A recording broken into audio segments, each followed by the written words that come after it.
तो स्टूडेंट्स, आज का हमारा टॉपिक है कम्युनिटी, समुदाय। कम्युनिटी शब्द दो शब्दों से मिलकर बना है, कॉम प्लस म्यूनिस। कॉम का अर्थ है एक साथ, टुगेदर। म्यूनिस का अर्थ है सेवा करना, टू सर्व। अर्थात कम्युनिटी में, समुदाय में एक साथ लोग मिलकर रहते हैं, एक दूसरे की सेवा करते हैं। एक समुदाय में केवल जीवित सदस्य ही सम्मिलित होते हैं।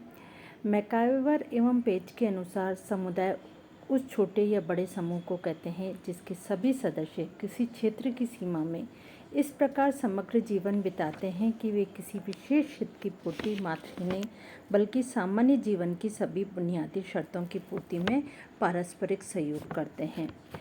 Community is a collection of population living in a particular ecosystem at particular time.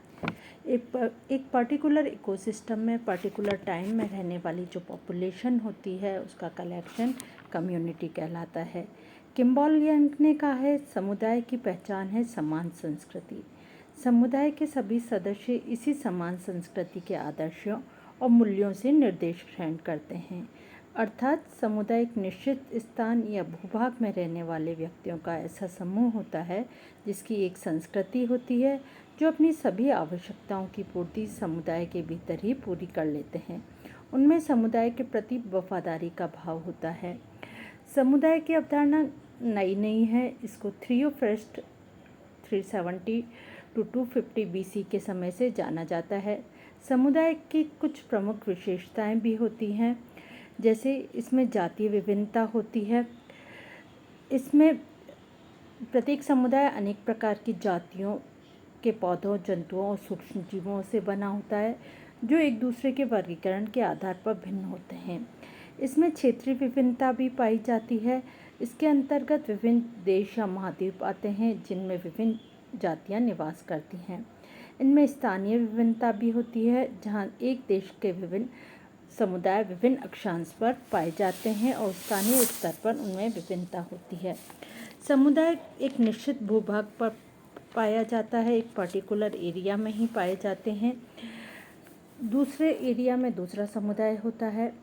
ये एक व्यक्तियों का समूह होता है, व्यक्तियों का हो सकता है, जीवों का हो सकता है, सजीव प्राणियों का समूह है। इसमें चाहे पेड़ पौधे, जीव जंतु या मानव को सम्मिलित किया जा सकता है। समुदाय के लोगों में सामुदायिक भावना होती है, कम्युनिटी की फीलिंग होती है। उसमें एक दूसरे का सहयोग करते हैं वो, और सभी मिलजुल कर रहते हैं। समुदाय के सर्वमान्य नियम होते हैं, यूनिवर्सल लॉ होते हैं जो समुदाय के सभी सदस्यों को मानने पड़ते हैं। इनकी स्वतः उत्पत्ति होती है। कम्युनिटी का निर्माण किसी के द्वारा नहीं किया जाता बल्कि इनकी स्वतः ही उत्पत्ति हो जाती है।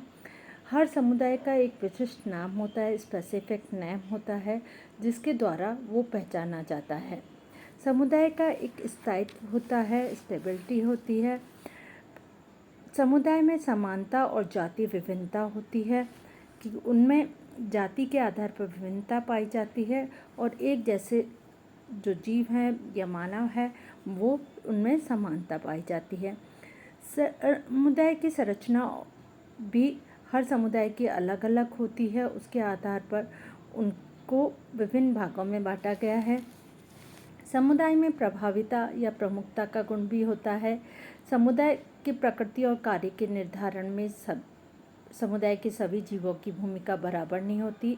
इसमें कुछ ही जीव समुदाय का निर्धारण करते हैं। ये समूह समुदाय पर विस्तृत रूप से प्रभाव डालते हैं, इसलिए इनको प्रभावी कहा जाता है। समुदाय में उत्पादक, प्रोड्यूसर, दीर्घ उपभोक्ता, मैक्रो कंज्यूमर और सूक्ष्म उपभोक्ता, माइक्रो कंज्यूमर होते हैं। उत्पादक जो भोजन का निर्माण करते हैं, उपभोक्ता जो उत्पादक पर निर्भर रहते हैं, और सूक्ष्म उपभोक्ता, माइक्रो कंज्यूमर्स पाए जाते हैं। इसमें वितरण के आधार पर भी कम्युनिटी का हम की डिस्ट्रीब्यूशन कैसा है उसके आधार पर भी इनकी स्पेसिफिक डिस्ट्रीब्यूशन पाया जाता है। उसके आधार पर उनका पैटर्न अलग अलग होता है। समुदाय के लोगों में आत्मनिर्भरता पाई जाती है, सेल्फ सफिशिएंसी पाई जाती है। पोषण के आधार पर प्रत्येक समुदाय आत्मनिर्भर और पूर्ण संतुलित जीवों का समूह होता है। समुदाय में समुदाय गतिकी पाई जाती है, कम्युनिटी डायनेमिक्स पाई जाती है। प्रत्येक समुदाय का अपने विकास का इतिहास है, जिसमें इसकी उत्पत्ति और विकास के स्तर होते हैं। ये समय के साथ दिशात्मक बदलाव के कारण उत्पन्न होते हैं। यह दिशात्मक बदलाव अर्थात पारिस्थितिकी अनुक्रम पारिस्थितिक तंत्र के विकास के रूप में भी जाना जाता है। इस प्रकार एक समुदाय बहुत उपयोगी होता है और एक समुदाय मिलके फिर के लोग मिलके उस क्षेत्र का में अपना प्रभुत्व बनाते हैं। धन्यवाद।